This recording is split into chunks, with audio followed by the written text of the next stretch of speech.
Hello everyone, hope you've left us some haggis bonbons out there for when we're done.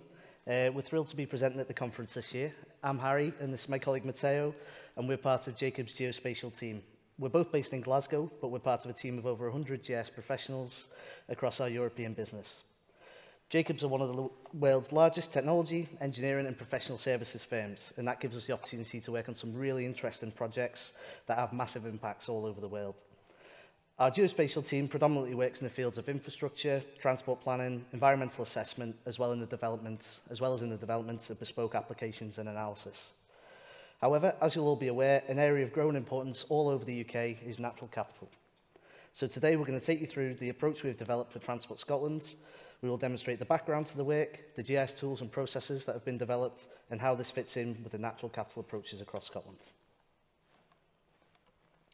Jacobs and Transport Scotland have a long-standing working relationship across some of Scotland's largest infrastructure schemes. They are responsible for the operation and maintenance of over 3,500 kilometres of Scotland's trunk road network, which is a really massive estate. These are the key routes all over the country that are essential for commuting, freight and tourism, and this infrastructure is the bedrock of our day-to-day lives. So as part of its ongoing growth and development, we believe that a natural capital baseline can provide great value in the strategic planning for the network over the coming decades. The area of Scotland covered by the trunk road network is hugely diverse, spanning from densely urbanised areas and the 10-lane M8 going through the heart of Glasgow to single carriageway roads in the Highlands and Islands, which provide essential access to really rural communities.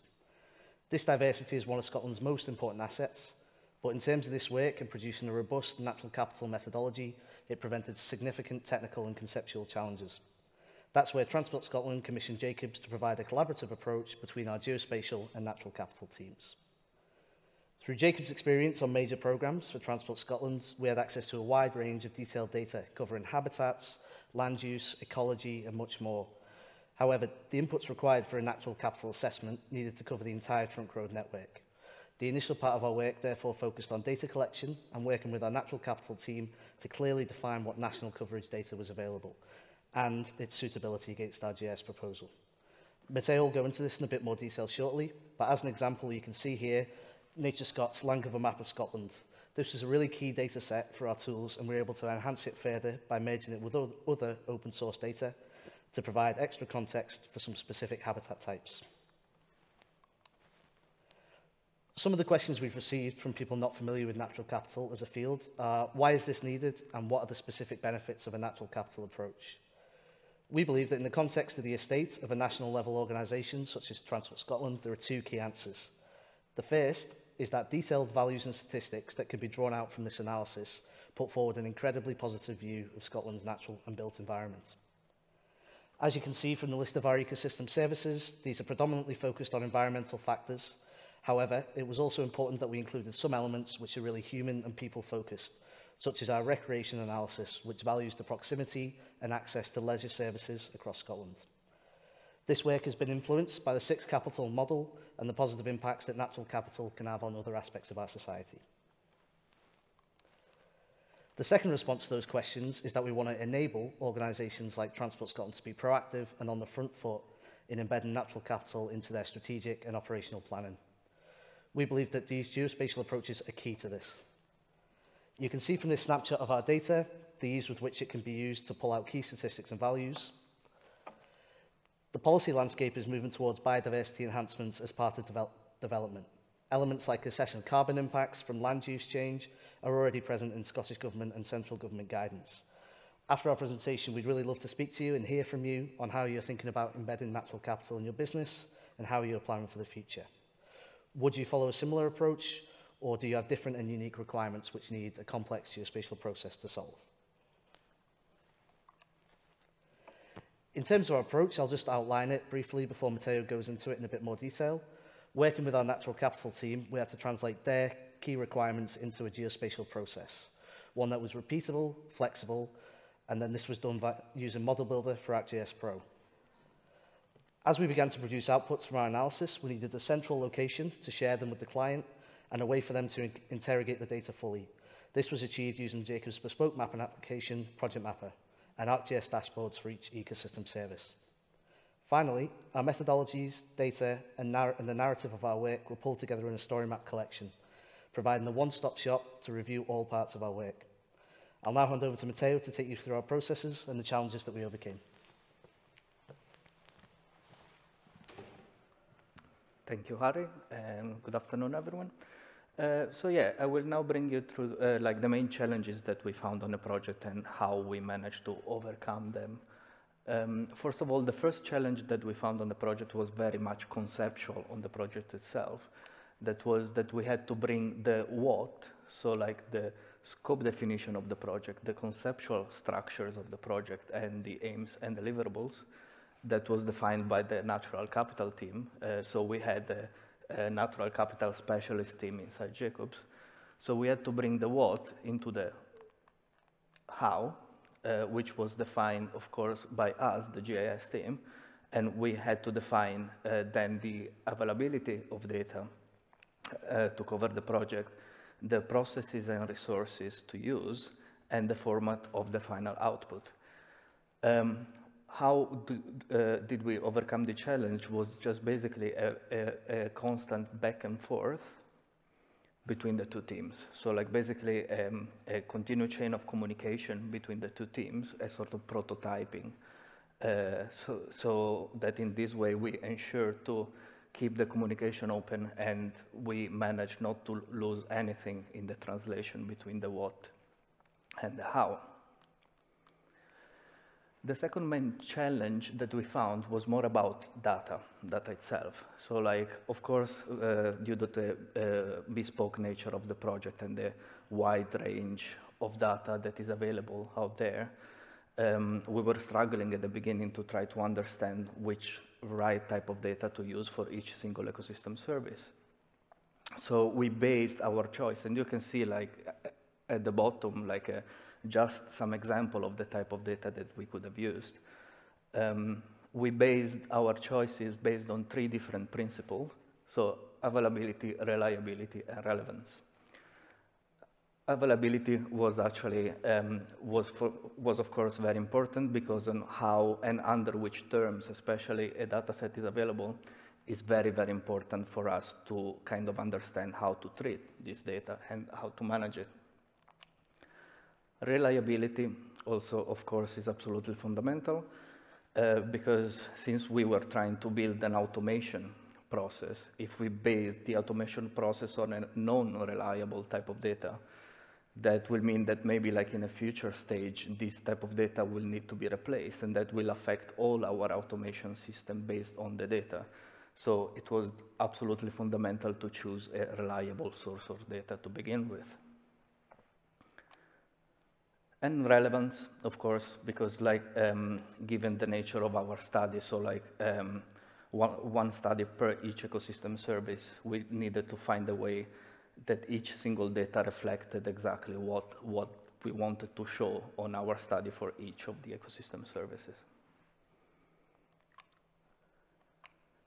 The other challenge that we found in the process was the translation, as I was saying before, from the natural capital specialist input to our GIS, more like operational input, let's say.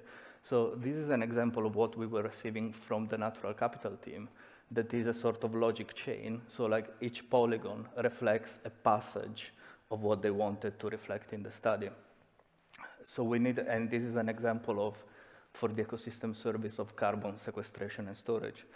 So we needed to find a tool able to translate that into GIS terms. And we found ArcGIS Pro Model Builder as particularly suitable for a couple of reasons. First of all, it gives, first of all, who is not familiar with Model Builder, is basically a functionality embedded in ArcGIS Pro that enables you to create your very own geoprocessing tool by matching and all the other geoprocessing tools already existing in ArcGIS Pro. And we choose that for, first of all, because it gives you the possibility to put parameters in it. So you can have your constant data, but also you can have your variable data put in as parameters. So that gives that dynamic flexibility that we were looking for. But secondly, and I think most importantly, is that visually is extremely similar to our logic chain that we were receiving from Natural Capital. That means that we could have easily examine each single polygon of the Natural Capital team and put on our polygons of the model builder for each of the polygons there. So that's why we chose ArcGIS Pro Model Builder. The next challenge was to then to showcase the project. So we had our process, we found out our data, but how do we showcase it? So first of all, we were trying to find a tool able to showcase the project in dynamic, interactive, and straightforward platform. We found Storymap collection to be particularly suited to our purposes because we could have built one story map for each of our ecosystem services and collate them in a single collection so that the user can easily access and navigate between all the different story maps. Secondly, we wanted to show the actual data, our findings in terms of like statistic and numerical data. And we needed to find a tool that would show the data in a dynamic and interactive way, and which could have been embedded in our story maps that we already built. And we identified ArcGIS dashboards particularly suited for that, again, for a couple of reasons. First of all, there is a very high level of customization of the dashboards. That means that we could have customized each single dashboard for each ecosystem service exactly in the way that ecosystem service was processed. And secondly, because it utilizes the same platform as the story maps. So if you work on ArcGIS Enterprise, you will be publishing on Portal. If you don't, you will be publishing on ArcGIS Online. But that means that in both the dashboard and the story map, your data will be in the same platform that then represents a single source of truth. Yeah, that's it. I will give the word back to Harry for the final remarks. Thank you. Thanks, Matteo. So hopefully we've shown how our automated natural capital approach provides a concrete, reliable and repeatable framework that can be implemented across different organisations and estates, and how the continuity of these outputs is essential for further development. Scotland is a country that's incredibly rich in biodiversity, but in the past its scale and diversity has made it difficult to quantify. This is now possible through a GIS-enabled approach, and we can all begin to use these values and similar statistics in how we better manage and enhance Scotland's biodiversity. Jacob's approach was the first of its kind for Transport Scotland, and so there are lots of conversations still to be had. Is it appropriate to value all of the ecosystem services that we've outlined, and what are the consequences if we do? Is it appropriate to attach values to land that may cause complications further down the line? These are complex questions that need to be answered at all scales of government and policy, but what we are sure of is that GIS will play a pivotal role in these next phases of how we think about our environments. Before we wrap up, I'd just like to give a big thanks to our GIS lead on the project, Kirstine Allen, as well as our colleagues from our Natural Capital team, Anna Kilty, Katie Cholton, Richard Jones and Valerie Robertson. We'd love to speak to you further about Natural Capital, so you're welcome to get in touch via the QR code or feel free to email Matteo and I directly. Thank you for listening, enjoy the rest of the conference, and we'll now hand over to Molly and Ebony for the technical part of the session.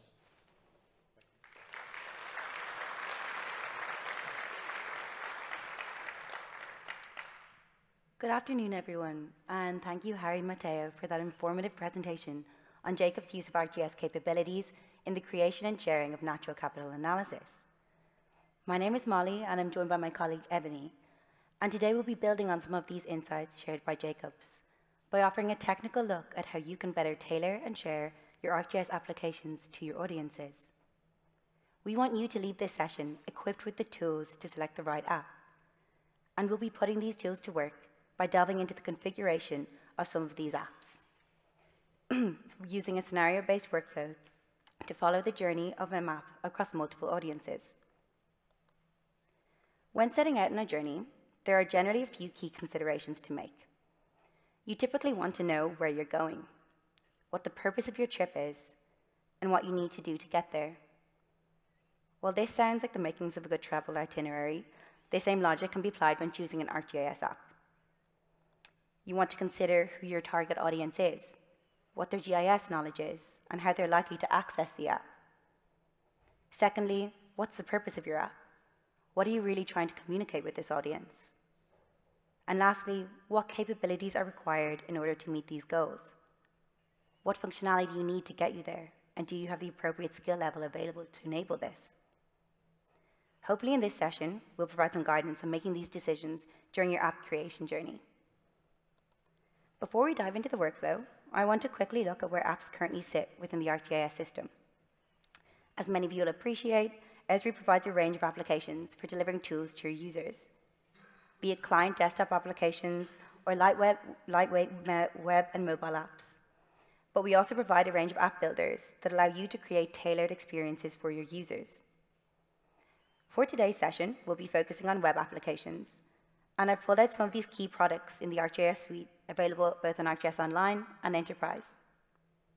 All of these apps are built off the back of JavaScript 4 infrastructure. This helps you build compelling and optimized applications built on a more modern technology, as apps like Web App Builder built on JavaScript 3 will be retiring. Today we'll be focusing on three main apps: ArcGIS Dashboards, Instant Apps, and Storymaps.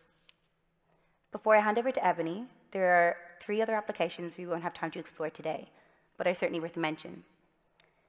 First of which is ArcGIS Experience Builder, which allows you to create unique web experiences using the likes of flexible layouts, content, and widgets. Experience Builder is relatively easy to get up and running with if you use one of our pre-canned templates, or alternatively, you can opt to start from scratch to create a highly tailored user experience. In the ArcGIS Marketplace, you'll find Report Builder for ArcGIS. Report Builder provides a design environment for producing virtually any type of report in your browser, from simple one-page fact sheets to complex multi-page area profiles. And lastly, ArcGIS Hub is an easy-to-configure engagement platform that enables organizations to communicate more effectively with their communities. Users can create hub sites to aggregate resources and generate conversations with internal and public audiences around a specific topic, project, or goal. You've likely been given a look at these products in some of today's earlier sessions, but I really do encourage you to check out the wide range of resources we have available on these after today's event. So, as Molly mentioned, we're going to take a journey through some of these configurable apps from the perspective of a local council who has all this geospatial information on their green spaces stored in the web map you see on the screen. This is going to be our core web map because we want to show you just how many apps you can make from just one map. This is a type of map that a council, like Sunnysshire Local Council, want to be able to distribute to a range of audiences. So let's talk through how they can benefit from taking advantage of the various apps included in their ArcGIS subscription. Sunnysshire is a mythical local authority and they have a wealth of green space for people to enjoy. But how can we best adapt this information to convey it to a wealth of audiences? I'd like to draw your attention to the trio of web apps we'll be showing you in the session today: ArcGIS Dashboards, Instant Apps, and Storymaps. ArcGIS Dashboards is a dynamic data visualization tool aimed at a range of organizations, and it offers a real-time, interactive view of essential information. It empowers a company by providing a user-friendly platform to monitor key metrics, track performance, and communicate data-driven insights effectively. Molly is going to walk us through a use case for dashboards for a local council to aid decision-making and bridging that data communication gap to their staff. ArcGIS Instant Apps is a user-friendly platform that lets you quickly create and share interactive web apps using your geospatial data. Unlike the other apps, it eliminates the need for coding or developer experience, which, if you're like me, you'll appreciate. And I'll have the pleasure of showing you just how quick and easy it is to make your very own app with the wide range of capabilities embedded within Instant Apps. Lastly, ArcGIS Storymaps is a versatile storytelling platform designed to engage, inform, and inspire. Aimed at a wide audience, Storymaps enables the creation of captivating narratives enriched with interactive maps and multimedia. For a local council, Storymaps can serve as a powerful tool to convey important initiatives and share community insights. So I'm going to hand back over to Molly to kick us off with our very first demo of ArcGIS Dashboards. Thanks, Ebony. So let's take a look at this first application, and with that, our first audience. What we're seeing here is an ArcGIS dashboard that provides monitoring information on green space quality inspections to internal managerial staff at Sunnyside Council. The single screen infrastructure of dashboards enables my audience to quickly pull out relevant information and monitor statuses in real time. I'm aware that my audience may have little exposure to GIS, so I've included an information side panel that provides details and instructions on how to interact with the dashboard. This can then be tucked away to see all of our data at a glance. Alongside our map, charts and graphs display data both spatially and over time. And we've included key metrics using icons and gauges to monitor progress more intuitively. Inherent to dashboards is the ability for widgets to interactively filter data, as I'm doing here. And you can also use filtering capabilities in the header to further delve into your data. We can see a list widget to the right of the dashboard, which provides live survey results from inspections. And stacking widgets to use space more effectively, if I switch tabs, we can view the survey itself, which gives greater context to my managerial staff, all made possible by dashboard's ability to easily embed content. Let's quickly jump into the user interface. You'll see your dashboard as if it's already been published and can easily add elements via the sidebar on the left of the screen. Provide interactions with your map by hopping into the configuration and making these adjustments via the Map Actions and Layer Actions tab. And you can also configure out the layout of your dashboard easily using the drag and drop functionality. A good dashboard wants to draw users' attention to what's most important. So for this list of survey results, if we hop into the widget settings, we'll see that we've used Arcade, which is the ArcGIS expression language, to configure survey results with low scores to be colored in orange. You may have already noticed that the last update of our dashboard was a few seconds ago. This is because we're working with the live version of our data, so any updated survey results will immediately be reflected on the dashboard and available to download. This ensures that my audience not only has a clear but accurate picture of the project's progress and results. Now I'll turn over to Ebony to give us a look at our second application and audience. Thanks, Molly. So now we've seen a great example of how ArcGIS dashboards can provide those key statistics to internal management. I wanted to show you how we can make a great external-facing app available to members of the public wanting to find green spaces close to them. So let's make an ArcGIS Instant app. So here I have a relatively straightforward map, which we're all familiar with. The polygon layer shows green space sites such as public parks and playing fields. And if I zoom in slightly, you'll see a points layer which depicts points of entry to these sites. Both layers are provided by OS Open Green Spaces via the Living Atlas. I'd like to create an app so that users can find green spaces near to them and also provide information on closest entry points. I'm going to create this app using ArcGIS Instant Apps we can do straight from the web map here. So as soon as Instant Apps loads, we're given the option to define some aspects of our app to help narrow down all these template options and find the most appropriate template for our app's purpose. So the purpose of my app is to provide public information, and I want to provide that information on locations that are close to our users, and I want to hone in on those entry points, which is a point layer. And we're going to use the Nearby app. So you might notice that Express Mode in the top corner is turned on by default. Express Mode in ArcGIS Instant Apps simplifies and accelerates app creation. It automates layout design and data interactions, quickly turning web maps into interactive apps, which is great for users seeking rapid app deployment without extensive customization. Users might want to opt out of Express Mode if they require specific design elements or unique branding, which Express Mode hides for that core simplicity, which is what we're going to do now to really dive into the configuration options of the app. So you might notice that the user interface has just changed slightly. It just gives us a bit more freedom in terms of customization, but this handy side panel lets us journey along to aid our app configuration. So firstly, we have our map section, which you'll see has been pre-selected because we created this app from the map viewer, so that's loaded in there, ready to start the process. Onto the About segment, this is where we can configure user options such as adding a legend or depicting zoom extent controls, which I've already done for the speed. The nearby section contains settings that are all about, you never would have guessed, our nearby location configuration. If we pan over to the map results section, we have the options with regard to how these results are actually presented to the app users.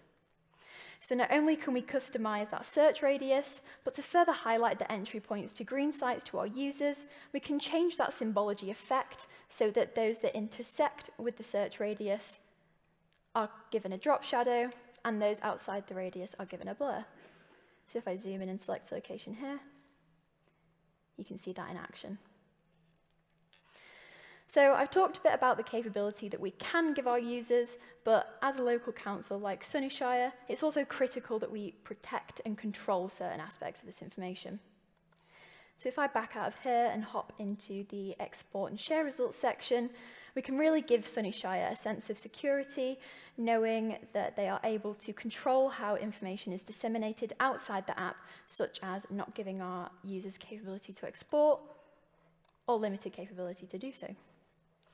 So now that we're happy with the display and functionality of our results, it's really time to start to drill into how the app looks for our users. So here in the theme and layout section, we can give the app interface a look that's unique to our brand, whether that be from colors of the header, information in the splash screens, to the position of the app's tools on the display. So if we go into the theme subsection, you'll see that we can add in a theme for our app, be that a preset theme which have all been created with accessibility in mind, or we can choose the colors individually below, specifying by hex code that's specific to our brand. If I hop out of here and into the position manager, for Sunnyshire, it's critical that our users are able to use the app with ease, so we can rearrange some of those controls, such as the legend, so it's a little more out the way in the bottom corner. And so we can put those zoom controls right at the hands of our users. And there we have it, from a web map to an inclusive, accessible, easy to navigate app in less than 5 minutes. Now, obviously, I could spend a little longer on this arrangement to achieve exactly what we want from instant apps and really take a dive into the nooks of the configuration. So here's an app that I made earlier to really show you the extent of personalization that can go into the making of an instant app. So you'll see some more of those custom options shining through, such as adding a search radius color to highlight those options that are within reach of the user. So whilst I have a little bit of time left, I'd like to introduce you to one more template within ArcGIS Instant Apps. The Atlas template, which is currently in beta, offers a new way to explore data and find insights from your organization's pre-curated maps. I'd like to show you a couple of aspects of this template that really engaged my interest when I was first given the opportunity to explore it. I can add a pre-crafted map with a number of layers through this Open Map button. So for today, let's add this lovely Scottish base map. Once that's loaded, we can use the Add Layers button in the bottom here to get an idea for just how many layers we have at our disposal to delve into. After all, it may just be this light exploration that uncovers a new trend or insight between two layers that you never would have thought to put together. Whether that be 2D, from a web layer, or from a 3D web scene. The potential to uncover new insight by pairing layers from different maps is what really stood out to me when exploring this template. I think it's really going to allow organizations to take their big leap in data observation, and it just makes you think, will my next geospatial epiphany be sitting behind the Atlas template? Where nothing is permanent, layers can be toggled on and off at the touch of a button, I invite you to take some time to see what the template has to offer. So with that done, I'm going to hand back over to Molly to show us some new functionality in ArcGIS Storymaps. Thanks, Ebony. Now let's look at another one of Sunnyshire's audiences, an environmental stakeholders initiative who work closely with the Council on all matters sustainability. Interactive workshops are a regular occurrence with this group, and I want to find a better way to facilitate discussions and share information with this audience.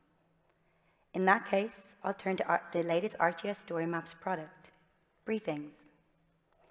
Briefings are intended to help you deliver your shorter form content in a set of slides that you or your audience can seamlessly click through. In this case, this briefing is giving my stakeholders all of the discussion points and content they need for a successful workshop on a new green spaces strategy. Briefings is currently in beta and is available on ArcGIS Online, and will be included in the Enterprise 11.2 release later this year. While it currently allows you to add many familiar media types you see here, you can expect more exciting additions in future releases. Like stories, collections, and themes, briefings are considered to be a type of ArcGIS Storymaps output, and as such, they have their own home within the ArcGIS Storymaps content library. The beauty of briefings is really in its simplicity, and it'll be a familiar environment for Storymap users. But I want to pull out a few aspects of this product that I find particularly interesting. Here we're looking at the configuration of briefings, and as I'm sure you're aware, it doesn't look too scary. Slides can be edited by the sidebar on the left, and you can choose from 4 templates when selecting a new slide. First things first, let's add in a theme. You can choose from one of the basic themes, one of your organization's own branded themes, or another one of our new beta offerings, our featured themes gallery. This is a collection of professionally created themes that offer more variety when you want to look beyond those basic options. As you can see here, our green spaces map that I'm sure you're all familiar with has been loaded in, but there's the range of other media types that can be included in additionally. Let's add some accompanying text. You'll notice smaller text blocks as briefings encourage you to be concise in your storytelling and follow best practices in presentations. So lucky for you all, I can't really ramble that much here. You have access to some text formatting options. These include the likes of headings, lists, and colors. You'll notice here that we've included a contrast checker within briefings that enables you to ensure that your color selection aligns with WCAG 2.1 accessibility guidelines. One more feature of briefings I found particularly interesting was the ability to add attachments to snippets of a text. Currently, you can include content from the ArcGIS system or by directly uploading images or videos. In this case, I'll load in my natural capital story map. And once it's been included, it'll provide a great resource for my workshop attendees who can easily access the story map and explore it right within the briefings document. And when complete, simply X out and return to the briefings itself. Briefings can be shared via embedding or via social media or URL link. And soon you'll be able to take briefings fully offline with our companion mobile application. So now I have a workshop briefing complete. I want to store it in a central location for those who couldn't attend the event in person, along with any other relevant resources for the stakeholder group. I'll turn to Storymaps collections for these requirements. Collections is a set of stories and other apps that you bundle together for a purpose. It can be used in many ways, such as telling a story in installments, gathering stories, apps, and items that share a theme, or creating a portfolio of work. As we've seen here, collections start with an overview page that shows a collection title, description, and a grid of thumbnails representing the items. If we hop into the design, you'll see that we can choose from 3 different page layouts. These include grid, journal, and magazine. And you have a number of navigation options to select from additionally. When you click on a particular item card, you'll enter the collection's main viewing experience. Here, stories and apps are shown one at a time at the full width of your browser. You can switch through these easily, and as you can see here, you can add a range of content to collections beyond story maps themselves. These include ArcGIS web apps, Survey 123 forms, Living Atlas content, and even image or PDF documents. When publishing my application, if I'd like to do so publicly, I can now decide whether I'd like this to be enabled to be searchable by Web Engine. And sometimes the collection app only tells part of your story, so you can easily embed this within websites or other applications within your organization.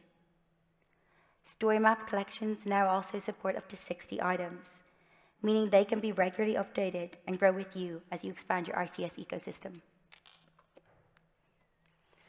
So, in summary, the ArcGIS Web Apps family stand as a transformative solution, empowering organizations across sectors to unleash the true potential of geographic information. offering intuitive, collaborative tools for data visualization, analysis, and informed decision-making. These apps enable businesses, governments, and non-profits alike to thrive in our data-driven era. I encourage you to explore the power of ArcGIS web apps and leverage the valuable insights that they provide. Thanks for your time, and we'll be out in the expo before we escape for lunch. Thank you.